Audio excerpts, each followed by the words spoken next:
বলিউডের গ্ল্যামার দুনিয়ায় ব্যক্তিগত জীবন আড়ালে রাখতে ভালোবাসেন শর্মিলা ঠাকুর, কিন্তু সম্প্রতি এক সাক্ষাৎকারে তিনি যে স্বীকারোক্তি দিয়েছেন তা নতুন করে বিতর্ক উস্কে দিয়েছে।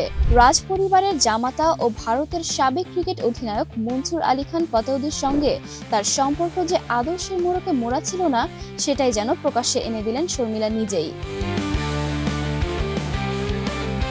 শর্মিলা জানান, বিয়ের আগেই দুজন একসঙ্গে বসবাস শুরু করেছিলেন, যা সেই সময়ের ভারতীয় সমাজে ছিল প্রায় অকল্পনীয়। শর্মিলার কথায় সেটিই ছিল তাদের জন্য সবচেয়ে সহজ ব্যবস্থা।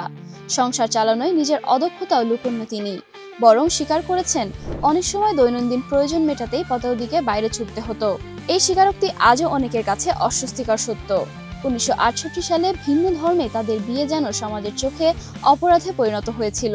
এক্সট্রিম মশার কয়েল প্ল্যান্ট ফাইবার দিয়ে তৈরি, ডেঙ্গু, চিকুনগুনিয়া বাহি সহ যে কোনো মশার বিরুদ্ধে দেয় এক্সট্রিম সুরক্ষা। পরিবার, সংবাদ মাধ্যম কেউই ছাড় দেয়নি, এমনকি খুনের হুমকি পর্যন্ত পাঠানো হয় শর্মিলার বাবা মাকে। নিরাপত্তার ভয়ে বিয়ের স্থান বদলাতে হয় শেষ মুহূর্তে। রাজপরিবারে বিয়ে নিয়ে তাকে সতর্ক করেছিলেন নির্মাতা যশ চোপড়া। দাম্পত্য জীবনে পতৌদির আচরণ ছিল নীরব কিন্তু দৃঢ়।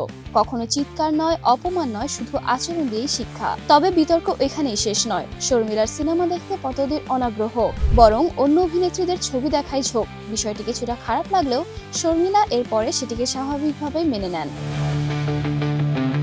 2011 সালে পতৌদির মৃত্যুর আগ পর্যন্ত তাদের 43 বছরের দাম্পত্য জীবন ভারতীয় চলচ্চিত্র ও ক্রিকেট ইতিহাসের অন্যতম আলোচিত এবং দীর্ঘস্থায়ী সম্পর্ক হিসেবে বিবেচিত হয়েছে। নানা বিতর্ক, সামাজিক বিরোধিতা ও হুমকির মধ্যে দিয়েও তাদের সম্পর্ক শেষ পর্যন্ত পারস্পরিক শ্রদ্ধা, ভালোবাসা ও বিশ্বাসের ওপরই দাঁড়িয়েছিল।